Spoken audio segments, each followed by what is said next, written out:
By the early 1940s, India was caught in the grip of a global war. The British colonial administration responded to the crisis of World War II the way empires usually do, by tightening their grip and managing their anxiety through strict administrative control. If you were a British official deployed to the subcontinent during this era, your relationship with the landscape was heavily mediated. You operated through layers of paperwork, rigid agendas, and a top-down chain of command. And then there was Dr. Edmund Hargrove. He arrived in October of 1940 as a physician with a British medical mission, but he operated completely outside the noise of that colonial machine.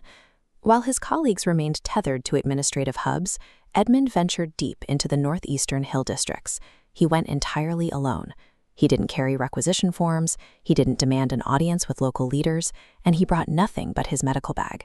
This behavior baffled his fellow Englishmen. But his isolation was no logistical accident.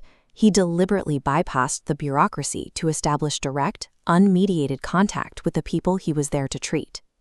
Out in the remote northeastern hills, the villages were isolated from the mechanics of the state. The locals weren't hostile, but they were entirely unaccustomed to an Englishman hiking into their territory without demanding taxes, labor, or compliance. They simply didn't know what to make of him.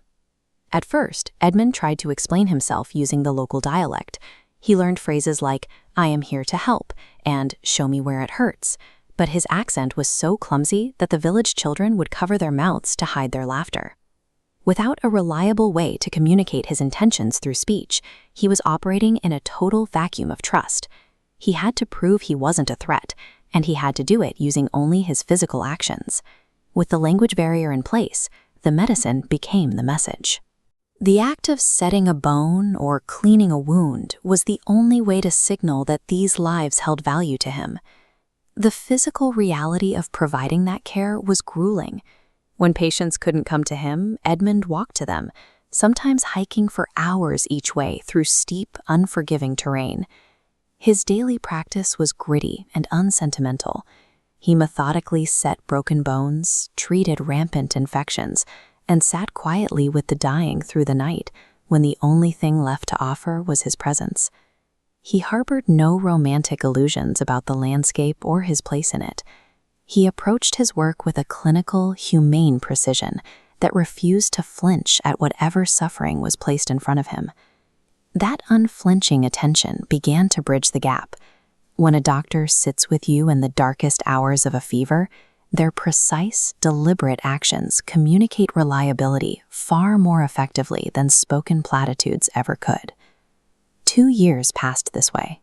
Throughout that entire time, the village elder, a careful man named Thangboi, watched the English doctor walk in and out of his community, silently evaluating every single move he made.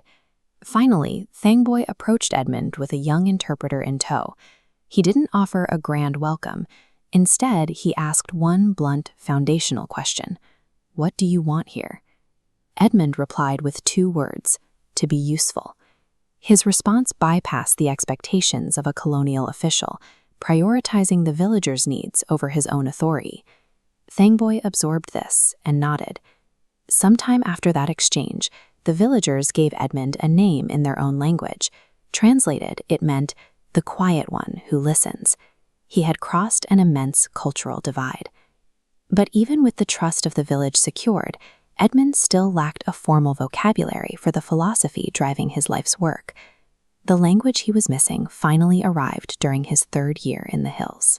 A local scholar named Hakeem was brought to Edmund, burning with a severe fever that had been raging for 4 days. The margin of survival was razor thin. Edmund worked frantically through the night, using whatever meager medical supplies he had, fighting to keep Hakeem alive. By the time the clear, unhurried morning light filled the room, the fever had broken. Hakeem opened his eyes to see the foreign doctor still sitting right beside his bed, sleeves rolled up, having never left his post. Edmund's silent, exhausting dedication had finally been witnessed by a man who possessed the exact vocabulary needed to define it. Lying in his bed, Hakeem asked for a piece of paper.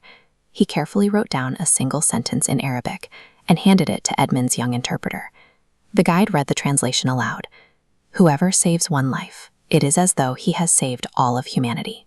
The exchange brought together 3 worlds: a British physician, an Indian scholar, and a text from the Quran, all converging on a single scrap of paper. Edmund couldn't read the Arabic script, but he asked to keep the paper.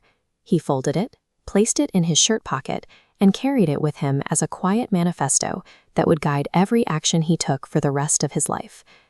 While others focused on administrative boundaries and shifting politics, Edmund found his purpose in a smaller unit of measure.